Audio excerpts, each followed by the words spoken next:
As meninas vaidosas eram mesmo portuguesas? Esta pergunta, que à primeira vista parece simples, acabou por mudar completamente a forma como uma família americana via Portugal, a juventude portuguesa, acima de tudo, aquilo que significa julgar alguém apenas pela aparência.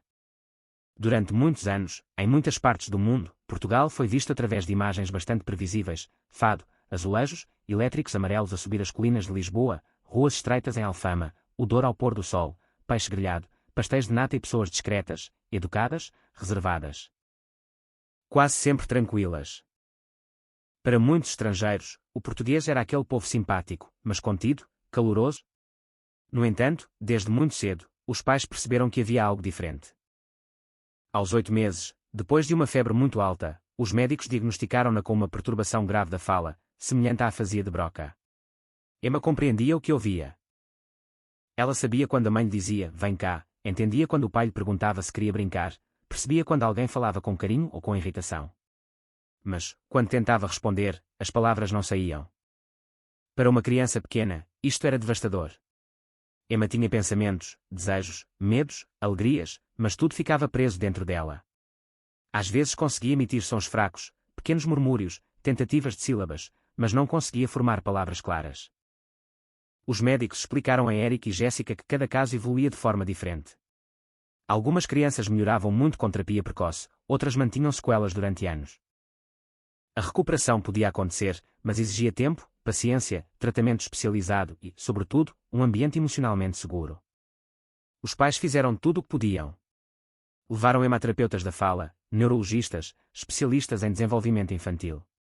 Procuraram clínicas modernas, leram estudos, conversaram com famílias que enfrentavam situações semelhantes. Mesmo assim, os progressos eram lentos. Emma tentava, falhava, frustrava-se. E, sempre que falhava, parecia encolher um pouco mais dentro de si mesma. Quando Emma completou 4 anos, começou a frequentar um jardim de infância local. No início, as outras crianças apenas tinham curiosidade. Aproximavam-se dela, perguntavam por que ela não falava, tentavam fazê-la repetir palavras. Mas as crianças, por serem sinceras e impulsivas, também podem ser duras sem perceberem. Com o tempo, Emma passou a ser chamada de a menina que nunca diz nada, a estranha, a muda. Não eram necessariamente insultos cruéis, mas para Emma eram feridas profundas. Ela entendia tudo. Entendia quando riam, quando perguntavam por que ela não respondia, quando se afastavam por acharem que brincar com ela era difícil. Entendia quando um grupo se formava e ela ficava de fora. Entendia que queria participar, mas não conseguia dizer, posso brincar também. Entendia que havia um mundo inteiro de palavras entre ela e as outras crianças. As educadoras tentaram ajudar. Colocavam Emma em atividades de grupo, incentivavam os colegas a incluí-la, usavam desenhos e cartões para facilitar a comunicação. Mas era impossível controlar cada interação, cada comentário, cada momento de exclusão. Aos poucos, Emma ficou mais calada do que já era. Em casa, deixou quase completamente de emitir sons. O sorriso, que antes iluminava a sala, começou a desaparecer. Para Eric e Jéssica, assistir a isto era quase insuportável. Um pai e uma mãe conseguem suportar muitas dificuldades, mas ver uma filha perder a vontade de se expressar é uma dor silenciosa e cruel. Todas as noites, depois de colocarem Emma na cama, os dois falavam em voz baixa na cozinha. Jéssica perguntava se estavam a fazer o suficiente. Eric tentava parecer forte, mas também se culpava. Será que deviam mudar de terapeuta? Será que deviam procurar outro hospital? Será que a escola estava a fazer mal à filha? Foi precisamente nesse período de incerteza que Eric recebeu uma notícia inesperada da empresa de tecnologia onde trabalhava. A companhia, que tinha escritórios em vários países europeus, queria transferi-lo para a sede em Lisboa, em Portugal, durante um período prolongado. A proposta parecia excelente do ponto de vista profissional, melhor cargo, salário mais alto, experiência internacional. Mas, para Jéssica, a ideia foi recebida quase como uma ameaça. Ir para Portugal. Para um país onde Emma não falava a língua. Para uma cultura diferente, longe dos médicos que já a acompanhavam, longe da família, longe de tudo o que conheciam. Jéssica imaginou a filha ainda mais isolada, incapaz de falar inglês e rodeada de pessoas a falar português. A sua primeira reação foi rejeitar completamente a ideia. Eric, porém, começou a ver a situação de outra forma.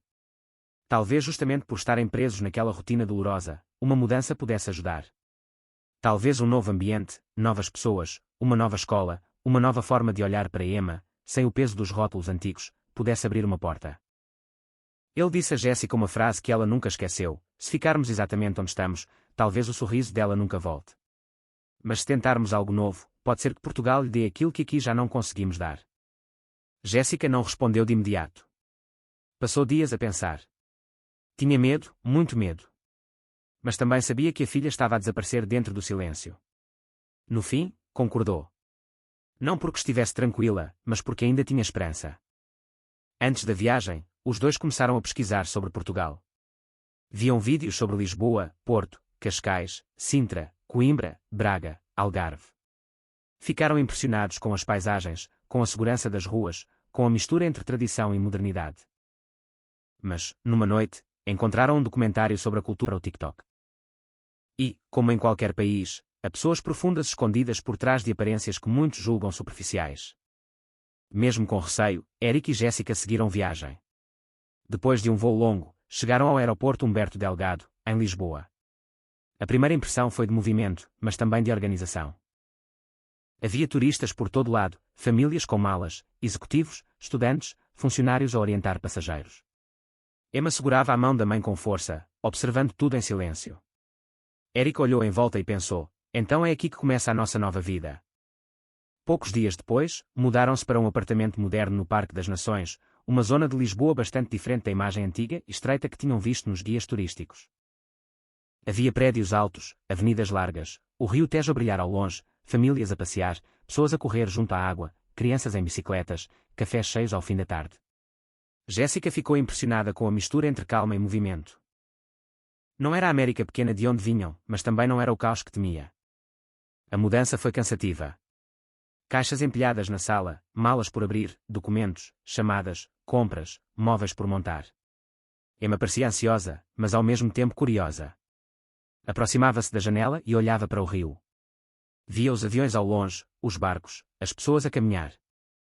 Às vezes levantava a mão, como se quisesse apontar alguma coisa, mas não emitia som. Certo dia, enquanto Eric e Jéssica conversavam rapidamente com o porteiro do prédio sobre uma questão de estacionamento, Emma afastou-se sem que percebessem. Foram apenas alguns segundos. Mas, quando Jéssica olhou para o lado, a filha já não estava ali. Emma. Emma. A voz de Jéssica tremeu. Eric correu pelo corredor. Procuraram junto aos elevadores, à entrada, às escadas. Finalmente, encontraram Emma encolhida num canto do átrio, a chorar, incapaz de explicar o que tinha acontecido. Ao lado dela estava uma família portuguesa, um homem, uma mulher e uma menina da idade escolar. O homem aproximou-se com cuidado e falou em inglês: está tudo bem. Ela é vossa filha. Chamava-se Miguel Ferreira. Vivia no mesmo prédio com a esposa, Ana, e a filha, Inês. Ana tentava acalmar Emma com gestos suaves, enquanto Inês segurava um pequeno boneco de pano e o oferecia à menina americana. Jéssica, ainda ofegante, abraçou Emma. Sim, é a nossa filha. Ela tem uma perturbação da fala. Não consegue comunicar bem. Muito obrigada por ficarem com ela. Miguel abanou a cabeça, às palavras, mas parecia compreender o tom. O choro diminuiu. Pegou no boneco com cuidado. Naquele momento, Jéssica sentiu a primeira rachadura no muro do medo. Tinham acabado de chegar a um país desconhecido, e os primeiros vizinhos que encontravam não eram frios, não eram indiferentes, não eram distantes. Eram atentos. Humanos. Presentes. Miguel convidou-os para jantar quando estivessem mais instalados. Mudar de país é difícil. Venham lá à casa um dia destes. Assim conhecem melhor o prédio e sentem-se menos sozinhos. Dias depois, Eric, Jéssica e Emma aceitaram o convite. Foram ao apartamento da família Ferreira com alguma timidez. Jéssica tinha medo de não saber comportar-se, de não compreender os costumes, de ser inconveniente. Mas, assim que chegaram, Ana recebeu-os com um sorriso caloroso. A mesa estava cheia. Havia bacalhau à Brás, arroz de pato, salada, pão, queijo da serra, azeitonas, e também massa simples e legumes, preparados a pensar em Emma, caso ela não gostasse dos sabores portugueses. Miguel riu-se e disse: não sabíamos se estavam preparados para bacalhau logo na primeira semana, por isso fizemos também umas coisas mais internacionais. Eric ficou visivelmente emocionado. Somos praticamente desconhecidos, e fizeram tudo isto por nós. Ana respondeu com naturalidade: quando alguém chega a um lugar novo, precisa de ser acolhido. Hoje são vocês. Amanhã podemos ser nós noutro país. Durante o jantar, Miguel contou que tinha trabalhado alguns meses em Boston quando era mais novo. Disse que, no início, mal conseguia acompanhar as conversas em inglês. Eu percebi algumas coisas, mas responder era outra história. Sentia-me preso. Por isso imagino, de certa forma, o que Emma sente. Claro que não é igual, mas sei o que é ter palavras dentro de nós e não conseguir tirá-las cá para fora. Jéssica olhou para ele com surpresa. Pela primeira vez desde que chegara a Portugal, sentiu que alguém de fora da família não via Emma como um problema, mas como uma pessoa inteira. Inês trouxe lápis de cor e folhas. Sentou-se ao lado de Emma e disse, misturando português com algumas palavras em inglês, draw. W é draw toter. Emma hesitou, olhou para a mãe, depois pegou num lápis azul. Primeiro fez apenas uma linha. Depois outra. Inês desenhou um peixe, uma casa, uma ponte parecida com a ponte Vasco da Gama. Emma observou e começou a desenhar também. Jéssica não conteve as lágrimas. Não era uma cura. Não era um milagre médico. Mas era a filha a tentar entrar novamente no mundo. Ao voltarem para casa, Emma segurava uma folha onde Inês desenhara um gato com olhos iluminados. Quando a música começou e as luzes se acenderam, Emma apertou a mão de Jéssica, mas não chorou. Pelo contrário, parecia fascinada. Quando passaram por um desfile de personagens infantis, Emma emitiu um som. Foi fraco, quase imperceptível, mas Jéssica ouviu. Não era apenas um murmúrio aleatório. Era uma tentativa de reação. Uma tentativa de dizer algo. Eric, sussurrou ela, com os olhos cheios de lágrimas. Ela fez um som. Eric ajoelhou-se ao lado da filha. Gostaste, querida? Emma mexeu os lábios, fez um pequeno "ah" e apontou para as luzes. Para qualquer outra família, aquilo talvez parecesse insignificante. Para eles, era gigantesco. A noite continuou com pequenos sinais de coragem. Emma andou num carrossel com Inês, depois num comboio infantil. Segurava-se com força, mas os olhos brilhavam. Jéssica viu na filha uma energia que quase tinha esquecido. Ela parece viva outra vez, disse a Eric. Mas, quando o dia parecia terminar em alegria, aconteceu algo que transformou tudo num pesadelo. Entraram numa loja de recordações cheia de brinquedos, peluches, pulseiras, lembranças de Lisboa, miniaturas de elétricos e sardinhas coloridas. Jéssica distraiu-se por um instante ao olhar para uma prateleira. Foi só um instante. Quando se virou, Emma tinha desaparecido. Emma. A voz de Jéssica cortou o barulho da loja. Eric começou a procurar entre as pessoas. Miguel e Ana dividiram-se. Inês começou a chorar, culpando-se por ter largado a mão de Emma. Pediram ajuda aos funcionários. Fizeram um anúncio. Mas a multidão era enorme, e o pior pensamento invadiu Jéssica. Emma não conseguiria pedir ajuda. Não conseguiria dizer o próprio nome. Não conseguiria explicar que estava perdida. Jéssica lembrou-se de histórias de crianças desaparecidas nos Estados Unidos. O pânico tomou conta dela. E se alguém a levou? E se ela saiu para a rua? E se está a chorar sozinha e ninguém percebe? Eric tentou manter a calma, mas a voz denunciava o medo. Miguel olhou para o mapa do recinto e sugeriu procurarem junto às saídas e perto da zona do desfile. Vamos por partes. Ela não deve ter ido longe. Vamos encontrá-la. Mas cada minuto parecia uma hora. Foi então que, perto da zona onde passavam os grupos de animação, algumas pessoas começaram a olhar para um ponto específico. Uma menina pequena estava agachada junto a uma barreira, a chorar, incapaz de falar. À volta dela estavam 4 raparigas portuguesas, adolescentes, vestidas de forma chamativa. Tinham maquilhagem forte, unhas decoradas, cabelo trabalhado, roupas modernas, acessórios brilhantes. Apontou para si mesma, mas não conseguiu responder. Catarina, percebendo que havia algo mais, falou devagar. Ela não consegue falar. Temos de ficar com ela até aparecer alguém. Nesse momento, uma professora que acompanhava o grupo aproximou-se apressada. Meninas, o autocarro está quase a sair. Já estão atrasadas. Mariana levantou-se, mas não abandonou Emma. Professora, esta menina está perdida. Ela não consegue falar. Não a podemos deixar aqui. A professora, nervosa com a responsabilidade da turma, respondeu de forma dura: entreguem-na a um funcionário e venham já. Joana olhou para a criança, depois para a professora. E se ela se assusta ainda mais? E se o funcionário não percebe? Nós ficamos até os pais aparecerem ou até termos a certeza de que está segura. Aquilo podia parecer rebeldia adolescente. Mas não era. Era humanidade. Era responsabilidade. Era aquilo que muitos adultos esquecem quando estão demasiado preocupados com horários, regras e aparências. Mariana voltou a ajoelhar-se e tocou suavemente no ombro de Emma. Está tudo bem. Nós não vamos embora. Foi nesse momento que Jéssica, Eric, Miguel, Ana e Inês apareceram a correr, chamando por Emma. Ao ver a mãe, Emma soltou um som quebrado, um choro sem palavras, e correu para os braços dela. Jéssica agarrou-a como se nunca mais a fosse largar. Emma. Meu Deus, Emma. Eric aproximou-se das raparigas, ofegante. Foram vocês que a encontraram. Mariana explicou, em inglês hesitante, mas claro, nós vimos-a chorar. Tentámos falar, mas percebemos que ela tinha dificuldade. Usámos o tradutor. Não queríamos deixá-la sozinha. Jéssica olhou para aquelas raparigas.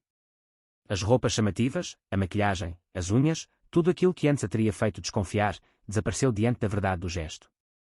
Aquelas jovens tinham protegido a sua filha quando ela mais precisava. Obrigada, disse Jéssica, chorando. Muito obrigada. Ela não consegue falar bem. Estávamos desesperados. Beatriz sorriu com timidez. Não fizemos nada de especial. Uma criança estava perdida. Qualquer pessoa devia ajudar. Mas, sejamos sinceros, nem qualquer pessoa ajuda. Muitas pessoas olham, comentam, filmam, passam ao lado. E talvez seja por isso que esta história mexe tanto conosco. Porque as raparigas que muitos chamariam de fúteis, barulhentas ou superficiais foram as que pararam, se ajoelharam e ficaram. Mas havia reconhecimento. Eric e Jéssica ficaram a vê-las afastar-se. Jéssica sentiu vergonha. Vergonha por ter julgado antes de conhecer. Vergonha por ter confundido estilo com caráter. Vergonha por ter achado que uma rapariga com maquilhagem forte e roupa ousada seria menos cuidadosa, menos responsável, menos humana. Depois desse episódio, algo mudou em Emma. Ela continuava com dificuldades enormes, mas parecia ter recuperado uma vontade que os pais julgavam perdida. Durante as sessões de terapia da fala em Lisboa, com uma terapeuta portuguesa paciente e carinhosa, Emma começou a tentar emitir sons com mais frequência. Usava cartões, gestos, desenhos, expressões faciais. Havia dias bons e dias terríveis. Às vezes chorava de frustração, porque as palavras continuavam presas. Outras vezes conseguia aproximar-se de uma sílaba e sorria, exausta, como quem tinha acabado de subir uma montanha. Jéssica costumava dizer-lhe, um dia, talvez consigas agradecer àquelas meninas com a tua própria voz. Emma olhava para ela em silêncio, mas parecia compreender. Eric, por sua vez, pensava muito no que acontecera. No trabalho, entre reuniões e códigos, lembrava-se da imagem das adolescentes em volta da filha, protegendo-a no meio da multidão. Ele percebeu que a sua visão sobre Portugal tinha sido demasiado limitada. Esperava encontrar tradição, educação, ruas bonitas e comida boa. Encontrou isso, sim.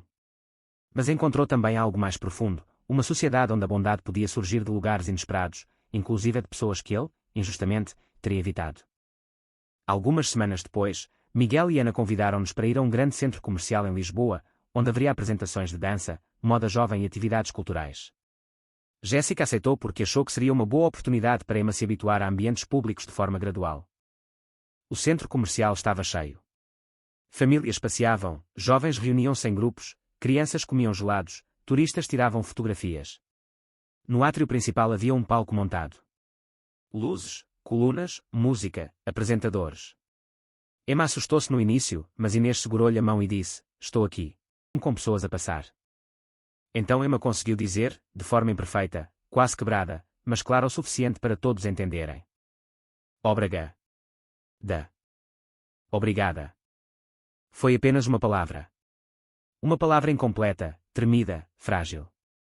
Mas para aquela família foi como ouvir um sino tocar depois de anos de silêncio. Mariana levou as mãos à boca. Beatriz começou a chorar. Catarina disse, ela conseguiu.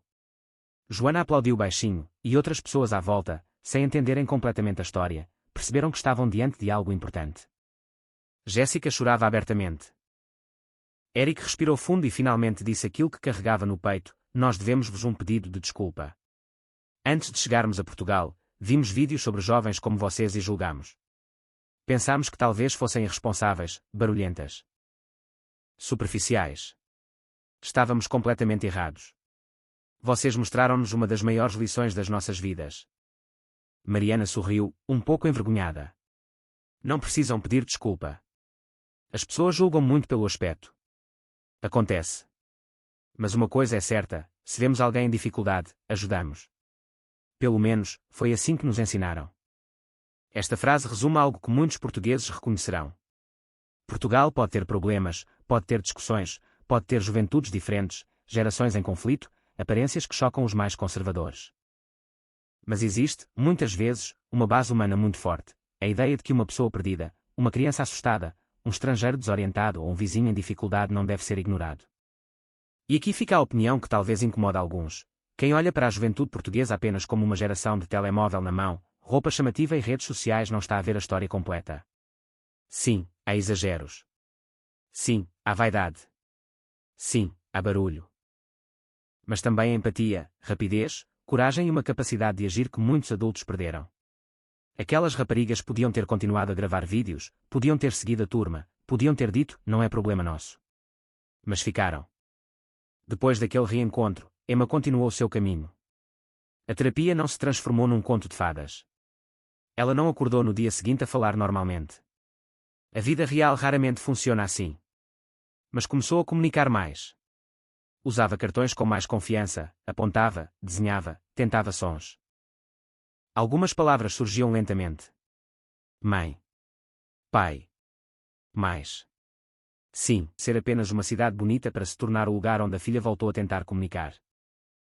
Os vizinhos deixaram de ser estranhos. Miguel, Ana e Inês tornaram-se quase família. As jovens de Setúbal deixaram de ser uma imagem desconfortável de um documentário e passaram a ser símbolos de bondade inesperada. Jéssica escreveu mais tarde numa publicação que se tornou bastante comentada entre expatriados. Viemos para Portugal com medo de que a nossa filha se perdesse ainda mais no silêncio. Mas foi aqui que desconhecidos lhe deram espaço para tentar voltar a falar. Aprendi que a bondade não tem uniforme. Às vezes usa avental de cozinha, às vezes usa fato de trabalho. Às vezes usa maquilhagem brilhante e unhas coloridas. Muitos portugueses reagiram com orgulho. Outros disseram que a história parecia exagerada. E talvez seja normal. Hoje em dia, qualquer história emotiva na internet é recebida com desconfiança.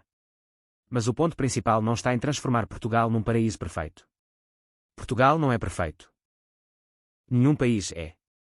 Há falhas, burocracia, dificuldades, preconceitos, desigualdades, problemas reais. Mas também há algo profundamente valioso quando pessoas comuns escolhem ajudar. O que Eric e Jéssica aprenderam foi simples, mas poderoso. Nunca se deve medir o coração de alguém pelo cabelo, pela roupa, pela maquilhagem, pelo sotaque ou pela geração a que pertence. Uma sociedade revela-se nos momentos em que ninguém está preparado, quando uma criança se perde, quando uma família estrangeira entra em pânico, quando alguém precisa de ajuda imediata. Emma, aquela menina que chegou a Lisboa praticamente sem voz, não encontrou uma cura instantânea. Encontrou algo talvez igualmente importante. Encontrou pessoas que não exigiram que ela falasse para a compreender. Pessoas que se ajoelharam à sua altura. Pessoas que esperaram. Pessoas que lhe deram segurança. E, às vezes, antes de uma criança conseguir pronunciar palavras, precisa exatamente disso, sentir que o mundo não a rejeita. Hoje, Emma continua a evoluir. Ainda enfrenta desafios. Ainda há dias em que se frustra, em que os sons não saem, em que as palavras parecem demasiado longe. Mas também há dias em que ri, desenha, aponta para o Tejo, brinca com Inês, visita a família Ferreira e tenta repetir pequenas palavras em português. O seu obrigada, porque não fala apenas de uma família americana. Fala da forma como queremos ser vistos. Não como um país perfeito, não como uma fotografia de postal, mas como um povo capaz de estender a mão quando alguém está perdido. No fim, Eric costumava dizer a Jéssica que Portugal não devolveu a voz de Emma de uma só vez. Portugal fez algo mais subtil, devolveu-lhe a vontade de tentar. E, para uma criança que estava a desistir de comunicar, isso vale mais do que qualquer milagre fabricado. Por isso, da próxima vez que alguém disser que a aparência diz tudo sobre uma pessoa, lembre-se desta história. Lembre-se de uma menina americana perdida numa feira em Lisboa. Lembre-se de 4 raparigas portuguesas com maquilhagem forte, roupa moderna e um coração maior do que qualquer preconceito. Lembre-se de que, às vezes, a verdadeira grandeza de um país não está apenas nos monumentos, nos pratos famosos ou nas paisagens bonitas, mas nas pessoas comuns que fazem a coisa certa quando ninguém está a filmar. E você, o que acha desta história? Acredita que ainda existe esta capacidade de acolher, ajudar e surpreender quem chega de fora? Acha que julgamos demasiado depressa a juventude apenas pela aparência? Deixe a sua opinião nos comentários, porque este é exatamente o tipo de história que merece debate, orgulho e reflexão. Se gostou deste episódio, não se esqueça de apoiar o canal, deixar o seu gosto e acompanhar os próximos vídeos, onde continuaremos a trazer histórias emocionantes, polêmicas e cheias de orgulho sobre Portugal visto pelos olhos de quem chega de fora e acaba por descobrir algo que nunca esperava.